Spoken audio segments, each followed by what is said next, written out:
Hola chicos, bienvenidos de vuelta al canal. Una entrevista más y en esta ocasión nos acompaña Luis Medarde. Es maestro FIDE o maestro internacional. Ahora os contaré un poco por qué. Tiene 2431 de ELO. Su pico es un poquito más, 2436 en septiembre de 2023. Y tiene 5 normas de maestro internacional. Ya os digo que sobre eso hablaremos dentro de poco, justo después de la presentación. Os voy a decir ahora algunos de sus éxitos deportivos. Fue campeón gallego en 2022, campeón gallego en 2023. Ganó diferentes abiertos internacionales, como el de Hong Kong en 2017, porque sí, estuvo en Hong Kong y hablaremos sobre ese tema durante la entrevista. También ganó el Internacional de San Xenxo, el Open Carlos I Silgar del año 2021. Ganó algunos otros torneos y también especialmente hay que destacar el Circuito Gallego Internacional del año 2022, que está compuesto pues, por varios torneos internacionales. Por eso es un circuito, ¿no? Además, algo muy interesante de lo que conversaremos más adelante es sobre su faceta de entrenador, y es que lleva entrenando más de 10 años, a pesar de que solo tenga 29, lleva más de 10 años entrenando, y hablaremos sobre ello. Y, y además estudió la carrera de psicología, y le interesa especialmente la psicología enfocada al ámbito de la educación, es decir, a cómo se aprende. De eso habla en su perfil de Lichess y hablaremos un poco sobre ese tema. Entonces, nada, Luis, bienvenido al canal. Gracias. Bueno, encantado de estar aquí. Muchas gracias por recordarme tantas cosas que ya ni me acordaba de la mitad, casi. Sí, cuando te preparas las entrevistas puede pasar. Tienes ahí un montón de datos, los tienes todos apuntados. A veces la gente se sorprende un poco. Nada, contaba que no está muy claro si eres maestro FIDE, maestro internacional. Cuéntame un poco. Pues, a ver, bueno, primero, para que no sepa muy bien cómo va, para ser más internacional hace falta conseguir 3 normas y llegar a 2400 de LOFIDE. Las normas son, bueno, cada norma es un torneo en el que juegas con un número de jugadores extranjeros, con ciertos títulos, en este caso sobre todo maestros internacionales, y haces un número de puntos. Dependiendo de la fuerza de los jugadores rivales, necesitas más puntos o menos. Básicamente una performance, una actuación de 2450 puntos de elo. Y normalmente eso, hacen falta 3 normas y 2400 de elo FIDE. Yo tengo 5 normas, pero aún no soy maestro internacional porque cuando conseguí la tercera, justo ese mismo mes, pusieron una nueva regla de que una de las normas tenía que cumplir unos requisitos especiales, que, bueno, el resumen es que los 40 jugadores más fuertes del torneo, independientemente de los que jugaras tú, tenían que tener en media de 2000 de elo. Entonces, cuando yo hice mi tercera norma, pues no cumplía ninguno de esos requisitos. Hice la cuarta, tampoco lo cumplía justo porque un jugador se pidió un bye y entonces no contaba, y bueno, unos tecnicismos pues un tanto desafortunados. Y tenía una quinta norma todavía que no estaba claro si valía, y bueno, ahora hice una quinta oficial o una sexta, no está muy claro. Bueno, ya hace un año más o menos. Y ahora sí que deberían darme el título de maestro internacional, pues ya sí o sí, porque parece que cumplo todo sin ningún problema. Para esos títulos tienen que ser aprobados en unas reuniones que hace la FIDE, concilios le llamaremos, y justo ahora en abril del 24 pues hay uno, y si todo va bien, a ver, cuando escuchen la entrevista sabremos si ha ido bien o no, pero en teoría en unos días ya debería aparecer el título en la FIDE, pero bueno, veremos cómo va, a ver si no me llevo más sorpresas, que bueno, pues ya uno hasta que lo vea no está seguro de nada. Desde luego es un tema burocrático bastante complejo y bastante curioso y varias personas habían preguntado por él y desde luego es algo que tenía que incluir sí o sí. Vamos ya con la entrevista puramente. ¿Sabes, si te viste alguna entrevista, que siempre me gusta empezar con la misma pregunta y es para ir calentando motores y para conocer un poco más allá del ajedrez? Y es que la pregunta es, ¿quién es Luis Medarde, además de un ajedrecista? Vale. Justo antes de esta entrevista te dije que había una pregunta que me parecía muy difícil. Esta era, no dije cuál, a ver si me libraba de ella.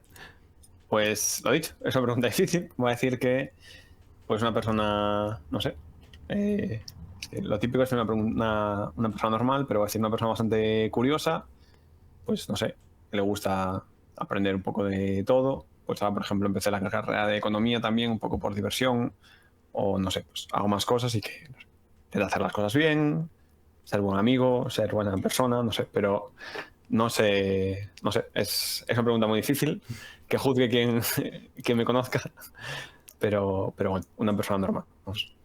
Sí, sobre todo es una pregunta muy abierta, pero yo creo que está bien hacerla porque así vas entrando en calor para la entrevista y la gente conoce un poco más la persona detrás del personaje, entonces me parece una pregunta que es bastante conveniente. Y ahora nos vamos a ceñir ya puramente al ajedrez y vamos con la segunda pregunta que siempre hago y que supongo que si la otra te la esperabas, esa también te la esperarás, pero no será tan difícil. Y la pregunta es, ¿cómo aprendiste a jugar? Vale, pues la verdad es que en esta no había pensado, de lado no me acordaba porque siempre pensé, esta es muy, muy difícil. Pues no está muy claro, o no me acuerdo muy bien, la verdad. Pero bueno, voy a decir, sé que empecé algo tarde, pero había una especie de, bueno, campamento de verano, pero campamento diurno. Entonces, yo el primer recuerdo que tengo de saber jugar al ajedrez es que me llevaban a un campamento diurno de verano, pues no sé, creo que era de 5 a 8 o algo así, y pues yo había un montón de actividades que elegir, pues no sé, tenis de mesa, ajedrez, un montón de cosas, y yo elegía siempre ajedrez. Y pasaba allí todas las horas que duraba el campamento, estaba antes de que empezara y era el último en irme e intentaba arañar ahí unos minutos al final. Pero no es que yo fuera a ese campamento, empezara a jugar, pidiera clases, no sé qué. Yo recuerdo que fui un par de años a ese campamento, pero desde que acabó el campamento, que pues pudo ser bueno, en agosto hasta el agosto siguiente o lo que fuera, yo no pensé más en ajedrez, no volví más. Luego en algún momento me apuntaron a clases en el colegio y no recuerdo exactamente qué pasó. Se juntó que el profe de ajedrez era muy malo. Bueno, o sea, con perdón, me refiero, pero realmente era el profe de educación física o de no sé qué que habían metido allí porque tenía que completar el cupo de horas en extraescolares. Bueno, no tenía ni idea de ajedrez.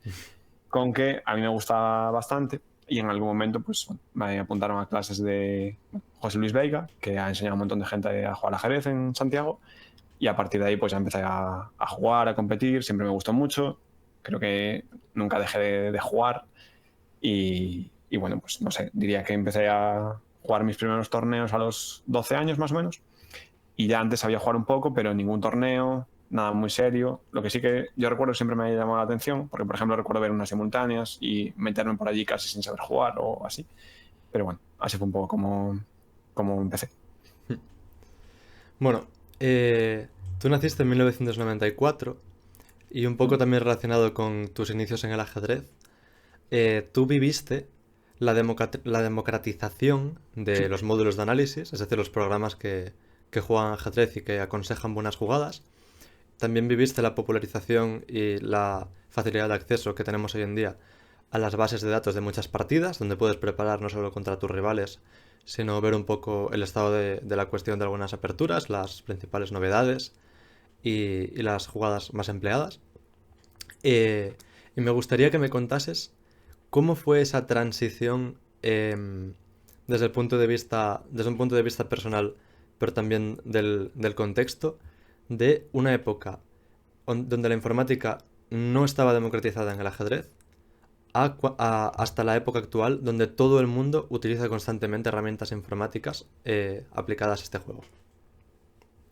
Pues la verdad es que es curioso. Yo me considero un afortunado más o menos. O sea, creo que mi generación, quizás hasta un par de años más tarde así, tenemos suerte porque yo aún pues aprendí, ya dije cómo aprendí, pero leía libros, tengo un montón de libros, me gusta leer y todo eso, pero a la vez, pues, a ver, aunque ya tengo una edad más o menos, no me cuesta el entender cómo funciona un ordenador, chessbase, todo este tipo de cosas, ¿no? Yo recuerdo, por ejemplo, cuando yo iba a los campeonatos gallegos de edades, yo, cuando ya me empezaba a tomar en serio más o menos, llevaba un libro que creo que se llamaba Aperturas abiertas de ajedrez o algo así, no sé, aperturas abiertas, y otro que era semiabiertas, pero creo que yo solo tenía el de abiertas, me parece. Pero bueno, el tema es que ahí estaban todas las aperturas. Y bueno, claro, lógicamente, pues estaban hasta la jugada 8 o algo así, y a mí me parecía que yo, pues, bueno, que me sentía casi gran maestro si conseguía saberme aquellas líneas. Le preguntabas a un amigo que conocía a no sé quién, que jugaba el rival, como mucho, pero era una cosa completamente distinta, la verdad. Que en parte creo que no, favoreció el desarrollo de mucha gente o el hecho de no estar tan ligado al módulo, el pensar esto es 0,5 o que niños bueno, niños o adultos, pero gente con un elo realmente bajo están pensando en, es que, no sé, me tengo que aprender esta línea de teoría, tengo que saber todo esto, pues no sé, creo que realmente no hace falta estudiar tantas aperturas como la gente estudia, sobre todo a un nivel bajo, lógicamente llega un momento en el que sí. Y, y no sé, era un mundo totalmente diferente. De hecho, yo recuerdo, contaban alguna historia de gente que tenía una libreta y mientras jugaba torneos, en la apertura se levantaba, iba con la libreta, o cuando acababa la partida así, pero intentaba apuntar las primeras jugadas de todas las partidas y luego lo guardaba él mismo en esa libreta que él tenía para después tener todas las partidas de los posibles rivales y cuando jugara con ellos, claro, ese tipo de cosas hoy son impensables, ¿no? Estamos acostumbrados a la base, la retransmisión, todo este tipo de cosas y bueno, pues claro, es un mundo completamente diferente, ¿no? Bueno, no son del todo impensables. Yo alguna vez vi a alguna persona ver planillas de mucha gente de manera sistemática. No Bueno, voy a decir nombres, pero sí que es una práctica que alguna vez vi. Hablabas de la importancia de las aperturas en ciertos niveles y de la poca importancia en otros niveles. Y como eres entrenador, gran parte de esta entrevista la quería enfocar a que des consejos como entrenador. Entonces, uno de ellos me parece importante que sea acerca de las aperturas. Porque precisamente, por ejemplo, con Chessable o con YouTube, ese tipo de plataformas, ya sean de pago o abiertas, se popularizó mucho el estudio de aperturas y ahora tienes cursos de hasta los mejores jugadores del mundo, por ejemplo, Anish Giri, Sam Shankland, hay un montón de jugadores, incluso Jan Nepomniachtchi tiene un curso sobre el gambito de rey, tienen cursos de aperturas y cualquier persona tiene acceso a material muy bueno. Pero claro, no sé hasta qué punto es fácil gestionar tanta cantidad de material y quiero que tú como entrenador pues pongas un poco de luz sobre este asunto. A partir de qué nivel sí es importante, cómo se deben estudiar a diferentes niveles, ese tipo de cuestiones. bueno, es una pregunta muy difícil, pero yo creo que algún consejo que daría es, por una parte, estudiar aperturas para mí está bien desde un nivel relativamente bajo, pero siempre y cuando las entiendas. El tema es que si tú, por ejemplo, algunos de los cursos de los que hablabas, pues, por ejemplo, alguno de Giri es muy famoso, ¿no? O bueno, de otros jugadores, tú realmente, si estás intentando estudiar el curso, pero siendo consciente de lo que tienes que hacer es entender el porqué, al final aprendes un montón de cosas, porque estudias teoría hasta la jugada 20, y si estás, bueno, 20, 15, 25, depende, ¿no? Pero si realmente estás en el cerebro, pues tú puedes darte cuenta, y aquí hace esta, pero entonces esto significa que elige este final en vez de este. ¿Y por qué este final es mejor que este, ¿no? O en el medio juego. Y vale, hace esta para cambiar esta pieza y por qué en esta estructura es bueno cambiar esta pieza, ¿no? Entonces, yo no soy tan anti-estudiar aperturas como muchos otros entrenadores, pero creo que hay que estudiarlo de la forma correcta, que es intentando entender las cosas. Y que, además, si mejoras en general tu nivel de juego y tu comprensión, después te es mucho más fácil aprenderte una apertura. Pues lógicamente yo si me tengo que estudiar un repertorio, yo qué sé, de peón de rey desde cero o de cualquier cosa, me voy a memorizar las jugadas mucho antes que alguien que tiene 1300, ¿no? O cualquier reloj parecido, vamos. Entonces creo que se tienen que centrar en aprender, pero entendiendo, pero que el estudio en sí de las aperturas no está tan mal. Lo que sí veo mal es alguna gente que cada semana parece que está estudiando una apertura distinta, porque ninguna le gusta. Y no se dan cuenta que a lo mejor, por una parte, el problema está en ellos, y por otra, que es que no le han dado tiempo a una apertura que esté bien, porque es, estudio la India de Rey, a las 2 semanas, no me gusta la India de Rey, estudio el gambito de dama rehusado, a las 2 semanas o al mes, ahora estoy no sé qué, claro, es que no te has llegado a saber ninguna, no has llegado a practicar ninguna, no has llegado a jugar ninguna, entonces, ten un poco de paciencia, estudiatela bien, juégala, ten experiencia, ve partidas de los mejores del mundo, intenta entender los planes, y a partir de ahí seguro que queda mucho mejor. Y referente a lo que decías, volviendo un poco a la pregunta anterior, era impensable para mí, ya no hace, no sé cuántos años hace que juego, pero 15 años, por decir algo, que era yo un chaval, sino 10, que ya hace 10 años empezó a ver Chess 24, por ejemplo. La calidad y cantidad de los vídeos y el material que había hace 10 años es totalmente diferente al que hay ahora. Era impensable que, claro, es que Giri, incluso en Chessable creo que no, pero en Chess 24 había alguna serie de Carlsen, por ejemplo. Bueno, de hecho en Chessable también, solo que no es de Sí, aperturas. sobre, Todo sobre, eso, sobre finales creo que había, ¿no? justo, creo que es Green Like a Grandmaster o algo parecido. que es con David Howell, y luego habrá alguna más. La serie, la verdad, no la vi, seguro que está bien, pero no lo sé. Pero vamos, estudiar aperturas no está tan mal, sobre todo si entiendes el porqué. No intentes memorizar como un loco. A esos niveles, pocas partidas van a ganar por saber justo la jugada precisa, no sé qué, no sé cuánto. Incluso en el largo plazo les va a rendir más el entender la estructura, entender la posición, pero tampoco es muy normal que niños que llevan jugando, no sé, años, no tengan pues absolutamente ni idea o sigan haciendo mal las mismas cosas por 10ª vez en la misma variante. Claro, pues ni un extremo ni el otro, ¿no? Y hablas de la importancia de entender más que memorizar, especialmente si no se está en un nivel muy elevado. ¿Qué herramientas o qué recursos recomendarías para esto? Hablabas de ver partidas, de analizarlas. ¿Hay alguna otra herramienta que recomendarías? Creo que depende del nivel del jugador, pero ver partidas comentadas, desde luego es útil. Hay que ver, bueno, depende del material. Es más fácil ver partidas comentadas pues de un jugador, lo típico. Las mejores partidas de Kasparov, ¿no? Y un montón de partidas, lo que sea. Que de una apertura concreta, pero ver partidas comentadas creo que es muy útil. Si tienes la suerte de poder tener un entrenador que él te las explique o que él elija el material, elija la apertura que es más adecuada a tu estilo, también ayuda, desde luego. Y en general es que con los cursos estos que nombras de Chessable, tienes ahí pues, no sé cuántas horas de vídeo, no sé cuántos variantes, todo eso. Supongo que si simplemente te lees los comentarios o haces un esfuerzo por entenderlo, pues también vale. Pero hoy en día yo creo que el problema es más bien elegir el material y una vez que eliges, pues ser fiel a él, no lo que decía, no saltar de un curso a otro continuamente, que no el que no haya material, porque realmente habrá, pues no sé, 30 cursos del dragón en internet, incluso en YouTube, en chess.com, en Chessable, estudios en Lichess por todas partes, que no seas capaz de encontrar nada que te pueda ayudar, ¿no? Creo. Ahora te voy a preguntar sobre el título de FIDE Trainer. Creo que no lo dije al inicio de la entrevista, que se me olvidó. Y es que además de tener títulos a nivel competitivo, también tienes el título de entrenador de la FIDE. Me gustaría que me comentases un poco para qué sirve este título y también qué utilidad tiene la formación que se requiere para obtenerlo. Bueno, no está muy claro, iba a decir, no está muy claro para qué sirve el título, es decir, sí que primero pues te avala como entrenador, ¿no? Pero muchas veces en cuanto al tener clases o alumnos, ese tipo de cosas, no es tanto pues un título, sino el boca a boca, el trabajar bien día a día, tus alumnos están contentos, pues se lo cuentan a sus amigos o lo que sea. Y por otra parte hay entrenadores muy buenos que no tienen título y entrenadores, la verdad, bastante malos que sí lo tienen.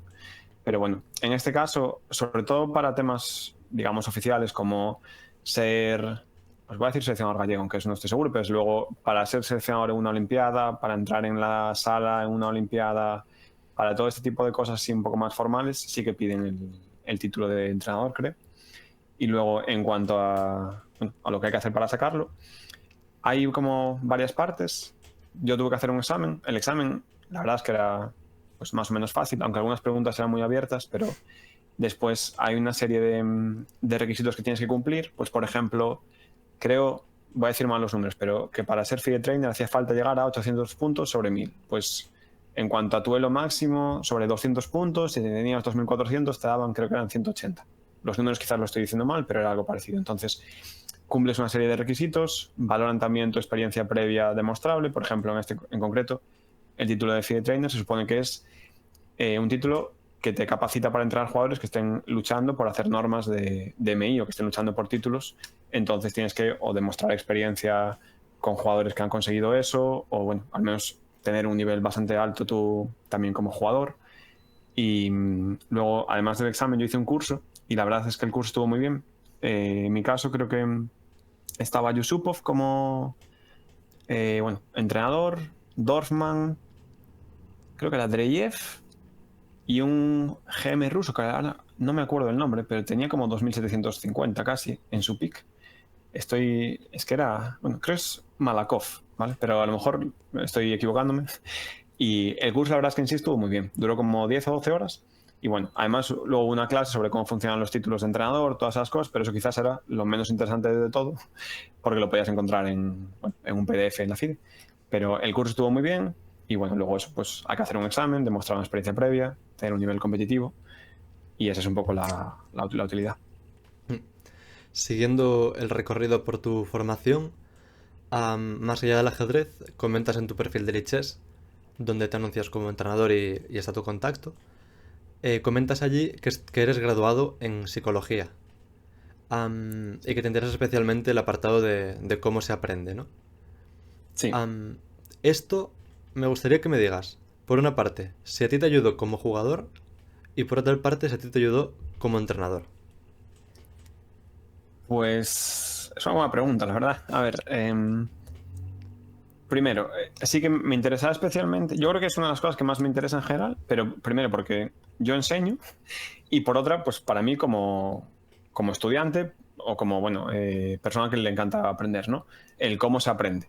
Entonces, bueno, la carrera de psicología, pues, no sé, parecía estar relacionada con eso. Al final la carrera, la verdad es que tampoco me apasionó. Había mucha teoría y no tantas cosas útiles o fácilmente aplicables. En cuanto a cómo me ayudó como jugador, yo es que casi me sale decirte, como más me ayudó es darme cuenta que estudiar psicología era mucho porque estudiar ajedrez, entonces me entraban ganas de estudiar ajedrez, ¿no? Pero hablando un poco más en serio, quizás me ayudó de alguna forma, pero yo creo que el usar la psicología cuando compites sí es muy importante, pero no se me ocurren tantos conocimientos exactos, específicos de la carrera que haya aplicado a mi carrera como jugador. Creo que, por ejemplo, darte cuenta en qué tipo de posiciones tu rival está muy incómodo, sí que es útil. Pues si sabes que tu rival juega mucho peor las posiciones, no sé, secas, pues a lo mejor aunque a ti no te encante eso, pues te metes en una posición seca y ya se suicida al solo casi. Al contrario, si le gusta mucho pues el juego, entre comillas, aburrido, ¿no? Se le suele llamar así, pues vas por el lado contrario o te puedes dar cuenta de que después de una derrota siempre arriesga demasiado y lo puedes aprovechar a tu favor. Este tipo de cosas sí que son muy útiles. En qué aperturas lo hace peor, todo eso, yo creo que tiene que ver con la psicología, incluso de cara a uno mismo, recuperarse de una derrota. Yo creo que, por ejemplo, mismo Nepomniachtchi es famoso por hacerlo muy mal, ¿no? Incluso Carlsen también, de hecho, en algún momento. Entonces, ese tipo de cosas sí que tienen que ver con la psicología, pero no tanto que la carrera de psicología me haya ayudado, la verdad, a hacerlo mejor. De Pero hecho, bueno, dime. mencionabas lo de Carlsen, él mismo lo reconocía en una charla que dio y que se puede ver en YouTube a jóvenes talentos. Hablaba precisamente de ese tema. Es que, Sí, dime, sí, dime. perdón. No, que eso, que yo creo que le pasa a ellos dos, como mínimo, y bueno, y a más gente. Y luego, en cómo lo utilizo como entrenador, pues tampoco está muy claro, pero quizás en parte por la experiencia, en parte por la carrera, eso sí. Creo que el aprendizaje debe ser bastante activo y no concibo una clase donde, por así decirlo, llega el entrenador, da una lección magistral sobre el peón de dama aislado, por ejemplo, el alumno escucha, el entrenador no hace ni una sola pregunta, ¿no? Y bueno, pues acaba la clase y el entrenador no sabe ni lo que el alumno sabe, lo que no, en qué es bueno, en qué no sé, eso. El aprendizaje creo que tiene que ser activo, el alumno tiene que implicarse mucho en la clase, creo que eso sí tiene que ver con la psicología, tienes que conseguir motivarle, pues de alguna forma ver cosas que le gusten, encontrar la parte pues, eso, que le motiva, que le gusta hacer también por su cuenta después, pero no se me ocurren eso, tantos conocimientos específicos que dijera yo, bueno, como no sé qué psicólogo dijo esto, ahora sí que voy a subir muchísimo elo porque aplicando esto ya voy a ganar mis partidas. Pues eso creo que no me ha pasado, la verdad. Sobre el aprendizaje activo y la importancia de resolver posiciones y no solo escuchar, hablaba también Jorge Bobadilla, que es un maestro internacional. Tenéis una entrevista con él en el canal.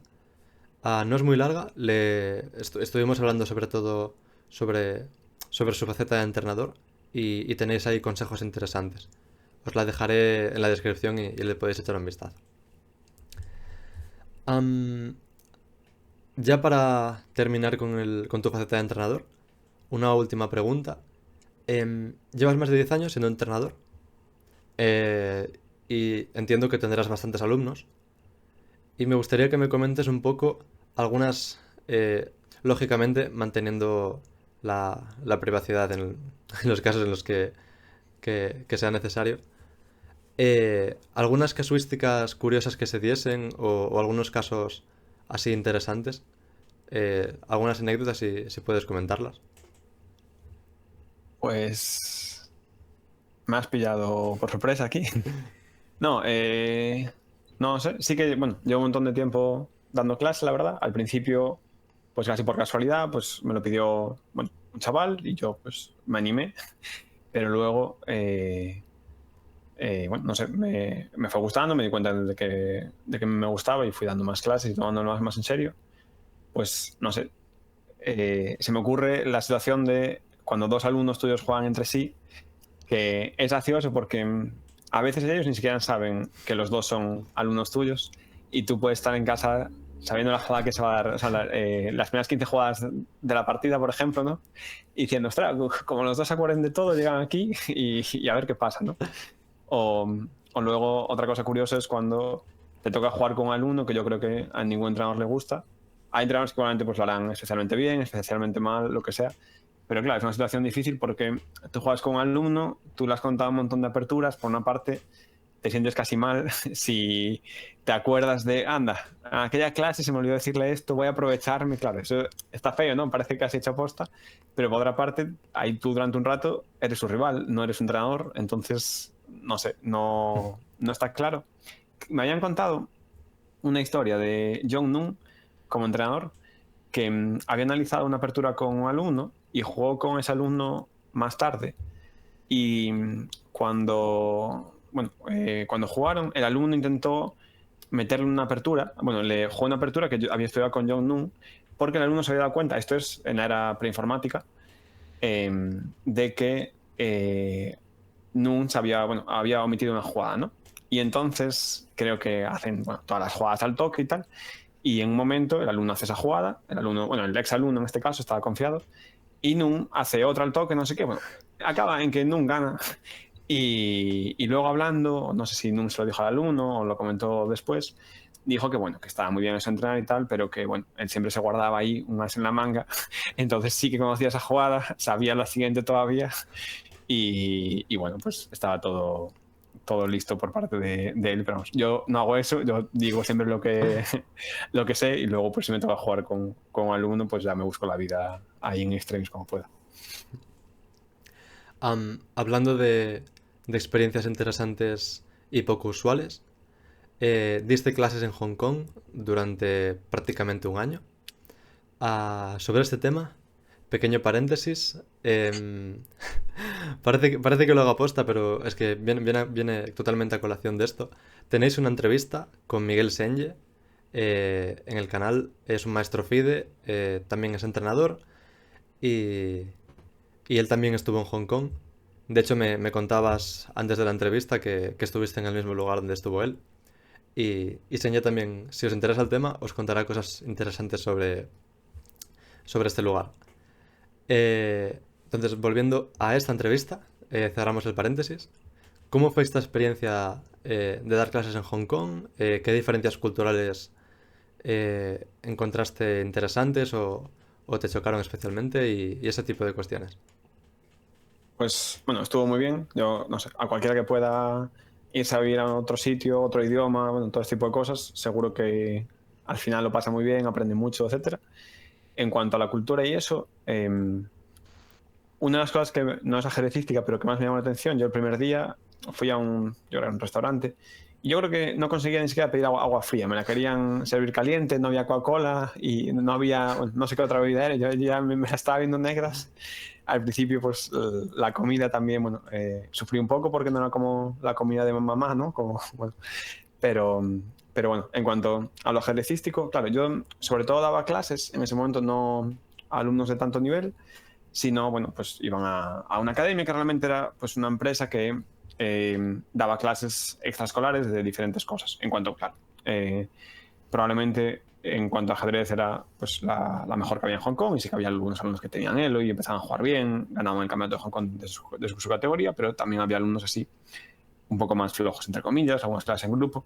Entonces, una cosa que yo me di cuenta es que allí muchos chavales jugaban al ajedrez, les gustaba el ajedrez y todo eso, pero claro, yo recuerdo una chica, por ejemplo, que yo tenía clase con ella y antes de esa clase de ajedrez ella había ido, creo que era clase de piano, de inglés, de chino mandarín, creo que era pádel, ahora squash, pero vamos.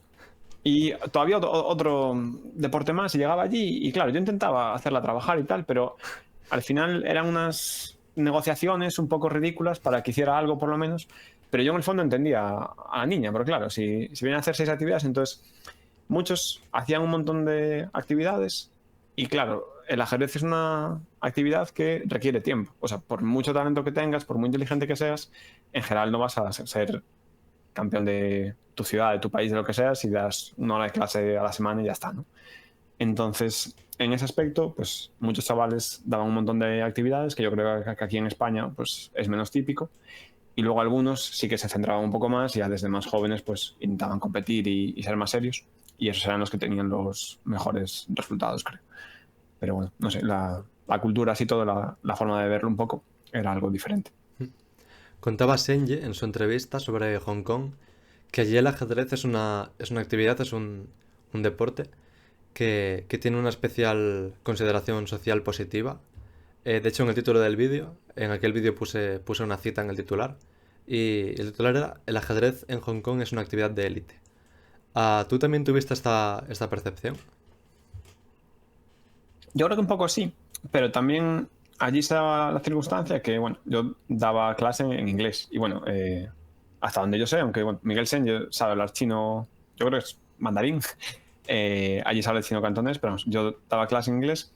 En parte también ya partes de una base de que la gente que tú recibes son gente que habla en inglés cuando viven en Hong Kong, que aunque, bueno, no sé, tiene una situación especial, digamos, son gente que mucha que viene de familia de bien. De hecho, yo recuerdo, pues daba clase pues a gente no solo, o sea, que los padres eran de Hong Kong, sino de un montón de países diferentes. Entonces, como que es verdad que el ajedrez era una actividad, bueno, tanto elitista, o la forma de dar aquellas clases, o pues a lo mejor sí que era un poco, también dábamos en colegios pues privados que se hablaba inglés, todo eso. Entonces, si aquí tú vas a una actividad, no sé cuál es el mejor ejemplo, pero que se da en un colegio privado en el que se habla exclusivamente inglés, una escuela internacional en España, pues probablemente también el público que te encuentres y en general la actividad acabe considerándose elitista. Así que bueno, sí, creo que estoy de acuerdo, la verdad.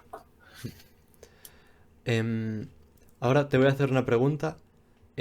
Ahora estuvimos hablando sobre tu faceta de entrenador, sobre consejos y ese tipo de cuestiones, alguna anécdota también. También hablamos de tu formación. Pero no hablamos de ti como jugador en el sentido de cómo tú entrenas, cómo tú te entrenas a ti mismo. Y creo que también puede ser especialmente interesante que hables de cómo te entrenas a ti mismo, porque entrenar a otras personas tiene su dificultad, pero desde luego a uno mismo también la tiene. Entonces, cuéntame un poco cómo lo haces. Pues a ver, la respuesta fácil es: a día de hoy no entreno, la verdad. Pero, o sea, yendo un poco más allá, yo ahora juego menos que antes porque, bueno, pues si ahora mismo me preguntaran cuál es mi relación con el ajedrez, probablemente me saldría mucho más natural decir que soy entrenador que soy jugador. Juego menos torneos, menos partidas, etcétera. Igualmente, como a todo el mundo, cuando juego intento hacerlo bien, claro. Entonces, yo creo que de alguna forma aprovecho pues todas las clases que doy o el material que enseño en ellas. Pues, por ejemplo, yo a veces algunas aperturas que juego realmente no las he estudiado para mí, yo las he visto para un alumno, y llega ese día, me doy cuenta que mi rival hace uno que es mala contra eso y digo, bueno, pues hoy vamos con la Calocan, que realmente no he visto en mi vida, no, o sea, no he visto en mi vida, yo nunca la había estudiado para mí, pero bueno, este alumno la quiso jugar, ¿no? Pues vamos con eso. Intento, sí que durante los torneos me lo tomo en serio, preparo las partidas, veo lo que juega el rival, todo eso, solo faltaría.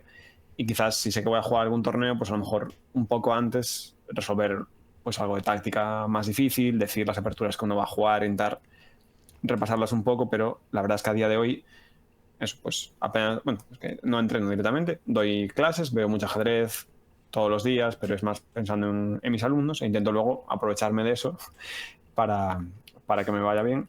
Si tuviera que dar un consejo, diría que, igual que dije antes, que el entrenamiento sea activo, pues resolver ejercicios, no sé, no estar siguiendo una retransmisión con el módulo encendido mientras, no sé, haces no sé qué más y contestas los WhatsApps y tal. Eso no es entrenar, ¿no?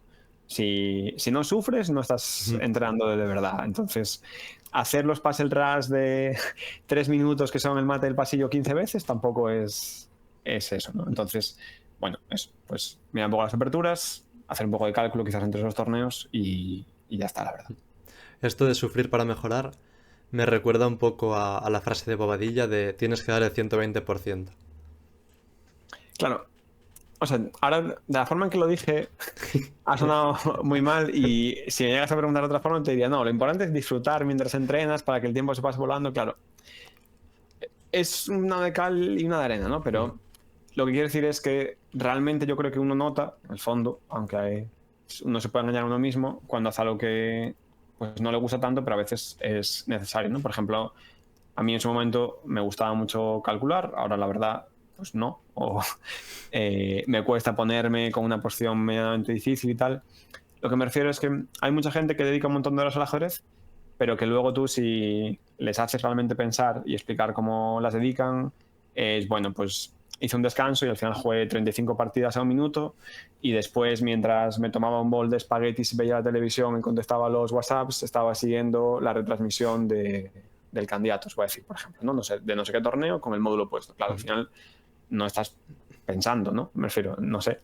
Entonces, bueno, no sé, eso. Yo creo que el entrenamiento tiene que ser algo más activo y con un poco de esfuerzo. No quita que el porcentaje muy alto del tiempo que indica el ajedrez deba ser disfrutándolo. Además, supongo que la mayoría de toda esa audiencia tampoco es gente que se dedica a eso y lo primero es disfrutar y pasarlo bien y ese tipo de cosas, pero sí que poner un poco de esfuerzo, o al menos cuando uno entrena, intentar estar solo a entrenar, ¿no? Hoy en día con lo del móvil y tal, tenemos un montón de distracciones, pues creo que es de gran ayuda, la verdad.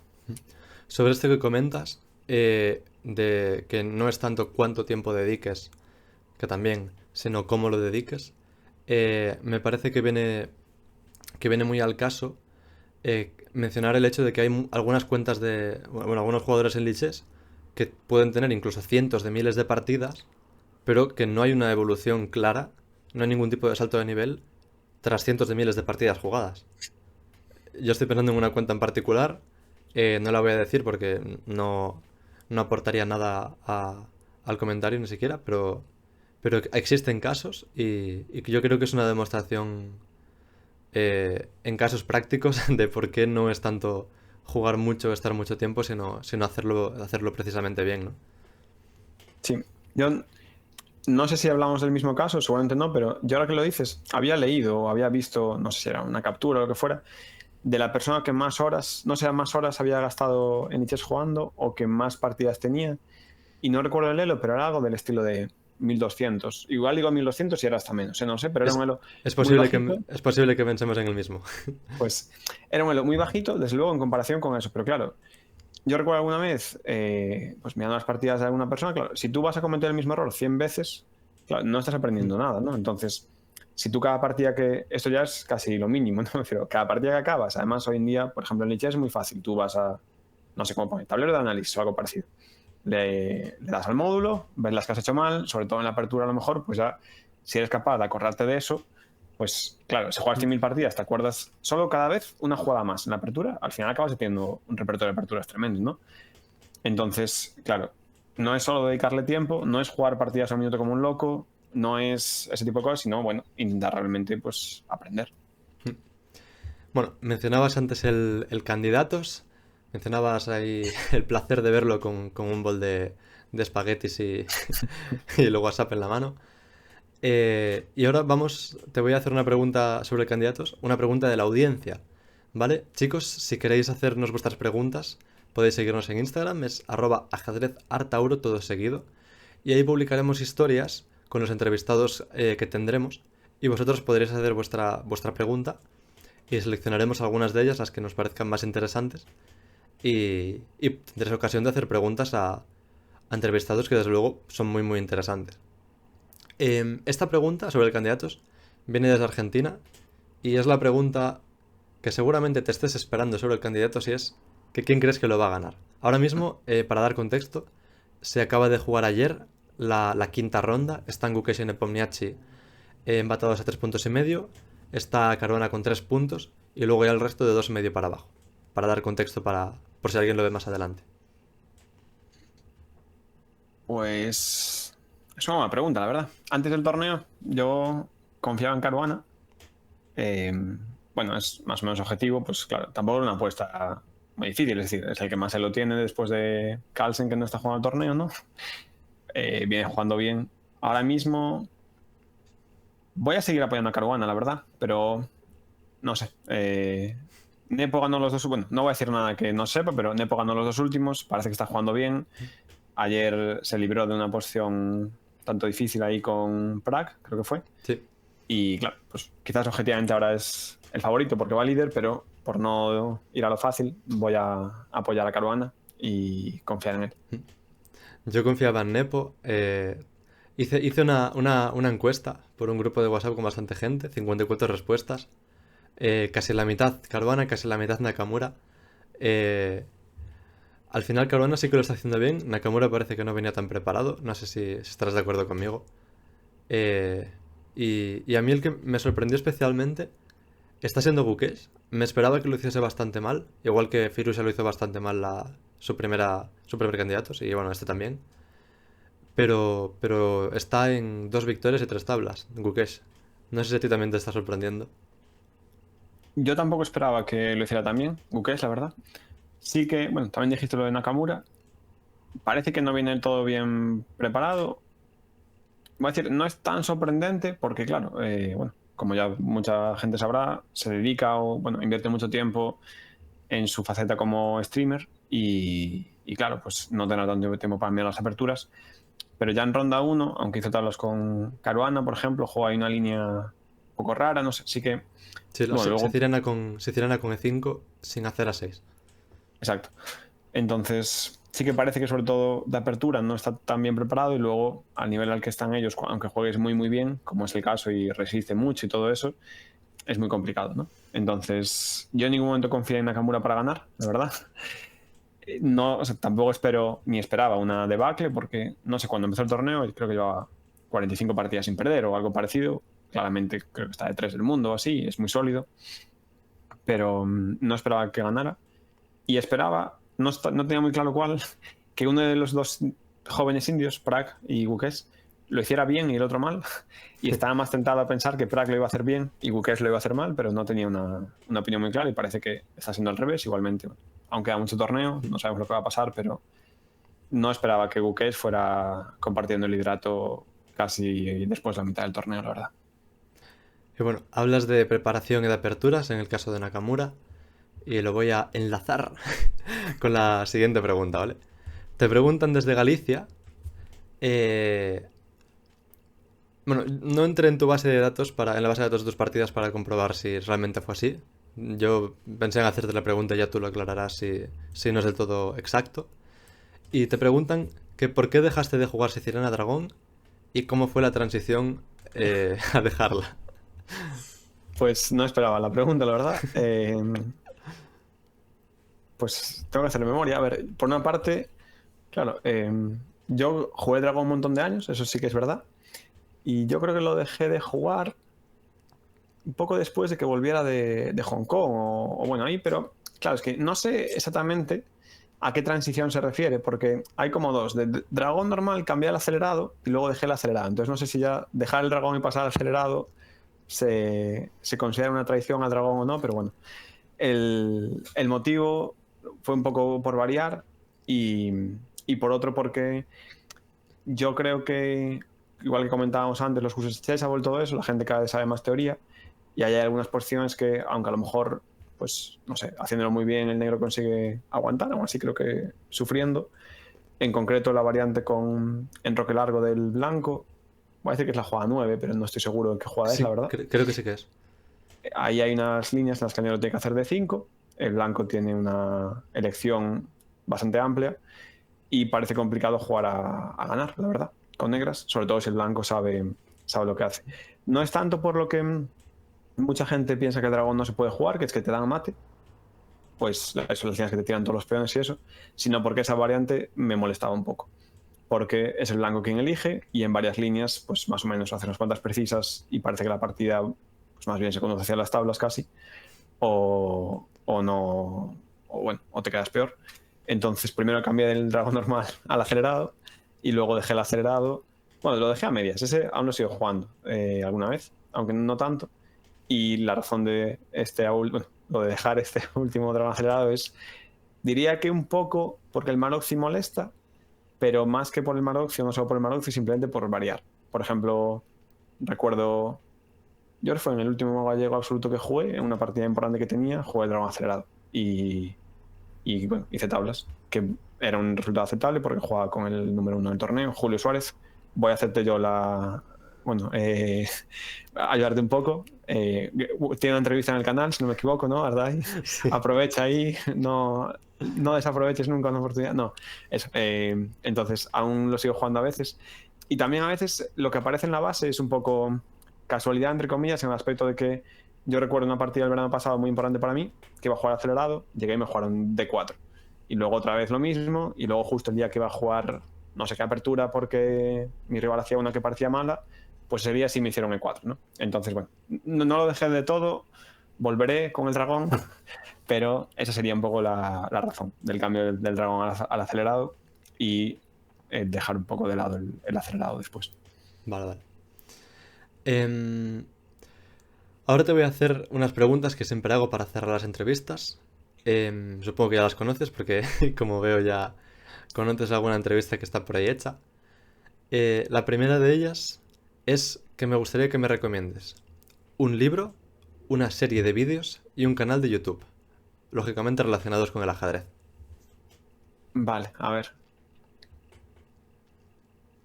Voy a intentar ser un poco original, ¿vale?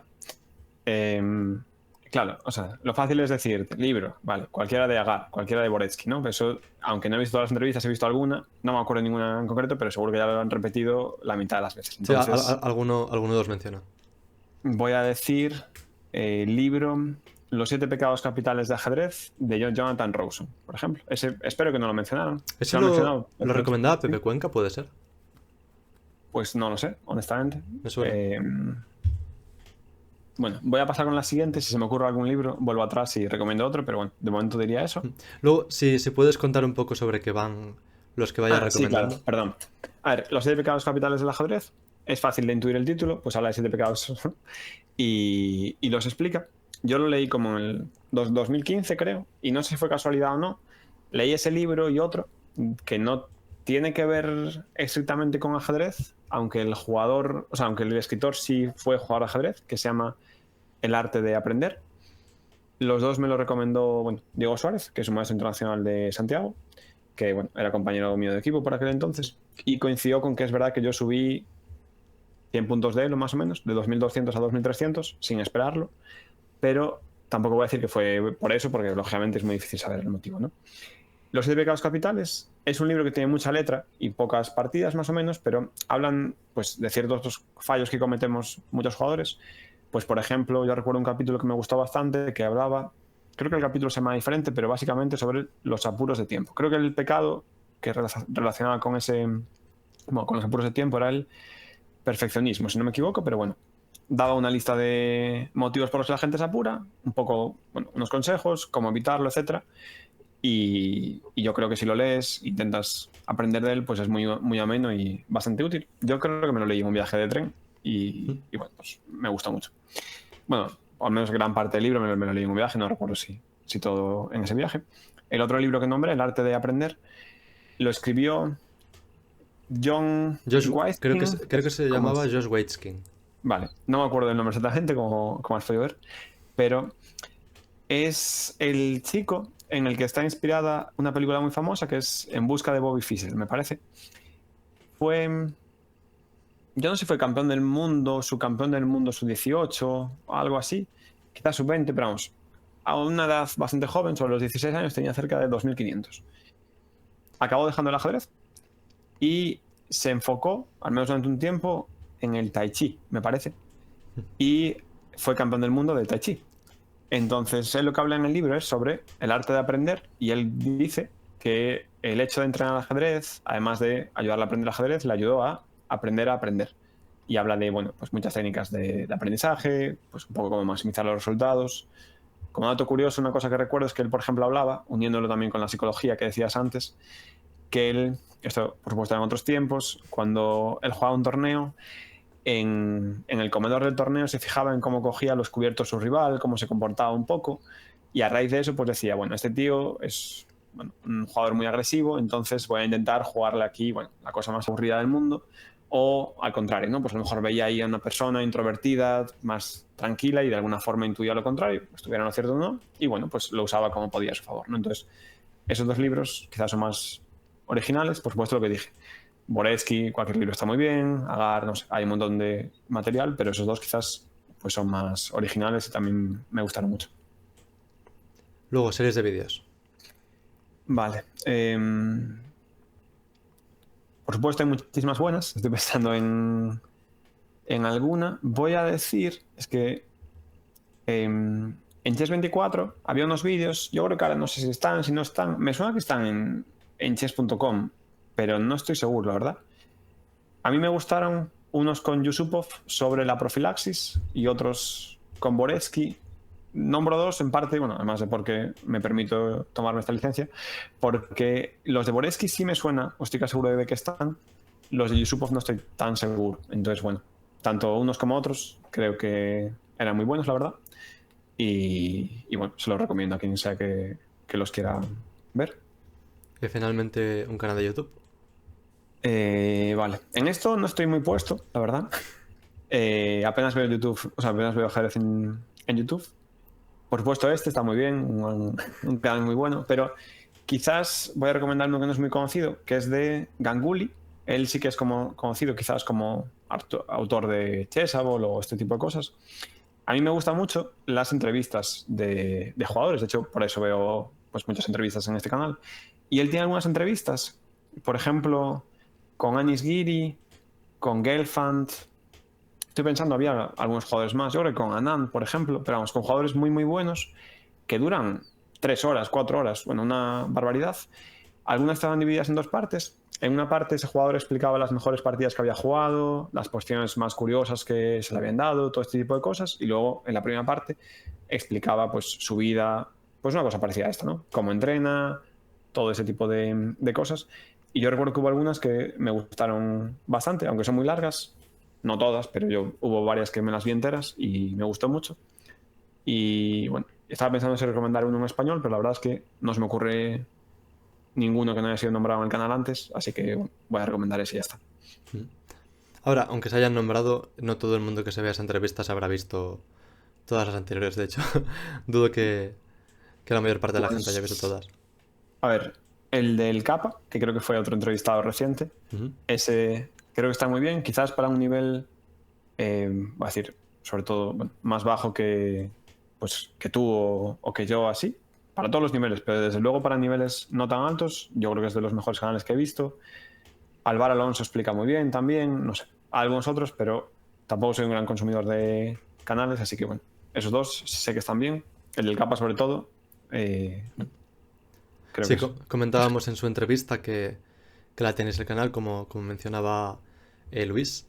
Tiene una serie muy buena que se llama Los 100 patrones que hay que saber, que él mismo mencionaba en su entrevista que el título está basado en el libro de la Villa, Los 100 finales que hay que saber. Y en esa serie sobre patrones va enseñando temas que se dan de forma más o menos habitual. Algunos son muy muy frecuentes, otros son un poco más excepcionales, que se van dando en las partidas. Y para jugadores que quizás no son de un nivel muy alto o jugadores que están empezando, yo creo que puede ser muy beneficioso si se ve en esa serie, porque precisamente el ajedrez es el reconocimiento de patrones. Entonces, aunque la pregunta era para ti, meto yo esa recomendación porque yo creo que también vale la pena, ya que mencionas el canal. Y bueno, si eso fue toda la respuesta, ya voy a hacer la última pregunta para cerrar la entrevista. Supongo que te la esperas, porque te habrás visto otras entrevistas como decías, pero la voy a hacer igual. Hay que hacerla por si alguien todavía no la conoce. La pregunta es, ¿qué pregunta que no te hice querrías que te hubiese hecho? Pues sí sé que la hiciste otras veces, no pensé en ninguna respuesta. Eh, pues no lo tengo muy claro, la verdad, pero voy a decir algunas que se me ocurren que también serían típicas. ¿Cuál es tu mejor partida? ¿Cómo te recuperas de una derrota? ¿Cuál es tu mejor torneo? No sé, no se me ocurre ninguna especialmente interesante, la verdad. Ya las has debido de gastar tú todas. No sé. Nunca se No es gastan una todas. pregunta, pero temas que resultan interesantes, pero igualmente, aunque hoy no los hemos tocado, tú sí lo has hecho en el canal, el tema del ajedrez femenino, cómo incentivarlo, bueno, cómo pues motivarlos, también las diferencias, tanto psicológicas como en el cerebro, como deportivamente, que hay entre hombres y mujeres, juegan mejor ellas, juegan peor, jugamos igual, este tipo de cosas me parecen interesantes. Por supuesto, el tema de las trampas en ajedrez está muy de moda, ¿no? Está, bueno, Kramnik, no sé, cada día parece que hay una polémica nueva respecto a sus opiniones, no sé, ese tipo de cosas, pero creo que has hecho muchas preguntas que están muy bien. No sé, no se me ocurre ninguna que sea así importante que eche en falta, vaya. Normalmente digo, porque normalmente me contestan una y les digo, pues respóndela. Me acabas de bombardear con unas cuantas. No sé muy bien cómo proceder. Puedes seleccionar una de ellas y contestarla. La que más te guste. Eh, Voy a ir a lo más fácil. Creo que pregunté, una de las que dije fue algo como mi peor derrota. No sé cuál es. La mejor partida creo que habías dicho. Pues mejor partida. Bueno, como cualquiera le tengo cariño a varias, pero yo creo que quizás una que le gané con negras a un gran maestro en un torneo que acabé ganando y que fue, aunque luego no era suficiente, la cuarta norma de maestro internacional, llega a 2400 y así. Le gané con negros una partida bastante buena a Omar Almeida, que es un jugador muy fuerte cubano, que además, bueno, ese torneo casi lo acaba ganando él, aunque yo le gané, ganó el torneo anterior que jugó y bueno, está jugando muy bien. Creo que esa es buena. Y la que yo voy a responder es, peor partida, no sé cuál es, pero un momento en el que bajé de 2399 a 2220, me parece, o algo parecido. E igual que digo que ahora mismo no entreno, en aquella sí entrenaba. Tampoco 1000 horas al día, o está claro que no era la mejor forma, pero ese proceso o ese momento fue duro. Doy ánimos a todo el que esté pensando, no subo o qué mal, no sé qué. Bueno, pues hay ratas buenas, hay ratas malas. Luego, sin una explicación muy clara, sí que hubo ahí no sé cómo decirlo, pero un momento de cambio, que es cuando hice la segunda norma de maestro internacional en un cerrado, que yo casi acabo no jugando el cerrado porque era el de menos elo. Yo ya pensaba, bueno, voy a hacer 0 de 9, no sé, algo así, ¿no? Y al final ahí subí 50 y algo puntos en el torneo, cuando menos lo esperaba, y bueno, pues empecé a remontar, y luego pues ya seguí subiendo, empecé a ir un poco mejor y bueno, pues no sé, no seguí bajando en picado por lo menos. Para concluir, mencionabas que los temas de los que hablaste se habían tratado en anteriores entrevistas. Lo voy a concretar para quien sea curioso y quiera verlos. Difusión de ajedrez femenino, tenéis la entrevista con la maestra internacional Sabrina Vega, 8 veces campeona de España femenina, en el momento en que le hice la entrevista. Sobre diferencias entre hombres y mujeres desde un punto de vista de la psicología, tenéis una entrevista con Ángel Blanc. Blanc se escribe con CH. Él es psicólogo y es experto en ajedrez. Y habló sobre estudios científicos relacionados con el ajedrez. Tenéis también la entrevista que es súper interesante. Es bastante técnica, pero eso también se agradece. Y después sobre el tema de las trampas, mencionabas el escándalo de Kramnik, tenéis una entrevista con el maestro FIDE Héctor Laiz. Laiz, Laiz. Es maestro FIDE y es investigador sobre las trampas en ajedrez. De hecho, hace poco hizo un estudio sobre las trampas. No os voy a desvelar más detalles, no voy a hacer spoiler. Así os tenéis que ver la entrevista. Nada, broma. Pero bueno, si os interesa, desde luego es una entrevista muy interesante que yo disfruté muchísimo. Entonces eso, Sabrina Vega, Héctor Laiz y Ángel Blanc, sobre los temas que comentabas, por si hay alguien que le entre la curiosidad. Las tiene todas en la playlist de entrevistas. De todas formas, las dejaré en la descripción para que podáis acceder con un solo clic. Nada, Luis, voy a hacer la conclusión recapitulando un poco quién eres, como siempre hago. Luis Medarde, maestro FIDE, maestro internacional. Es probable que te den el título en unos pocos días. Desde luego los criterios según cuentas ya los reúnes, tanto en el ELO como en las normas. También entrenador FIDE. Hablando de entrenar, llevas entrenando gente desde hace más de una década. Campeón gallego en 2 ocasiones. Ganaste diferentes Opens internacionales, como el de Hong Kong, donde además estuviste dando clase durante prácticamente un año. Y nada, muchas gracias por la entrevista. De nada, un placer. Nada, chicos, suscribiros si os gustó para no perderos las siguientes, porque sí, seguiremos haciendo entrevistas. No sé por qué digo esto, si tenemos ya 40 y pico hechas, pero por si había alguna duda, seguiremos con entrevistas. La semana que viene tendréis otra que ya está acordada, ya tenemos fecha de grabación. Todavía no os voy a desvelar quién es, pero es una persona interesante que acaba de tener un éxito deportivo. Darle like si os gustó el vídeo, dejar vuestro comentario, siempre os leemos y siempre contestamos si el comentario pues busca una respuesta, ¿no? Y compartid el vídeo, que nos ayudáis muchísimo. Hasta la próxima.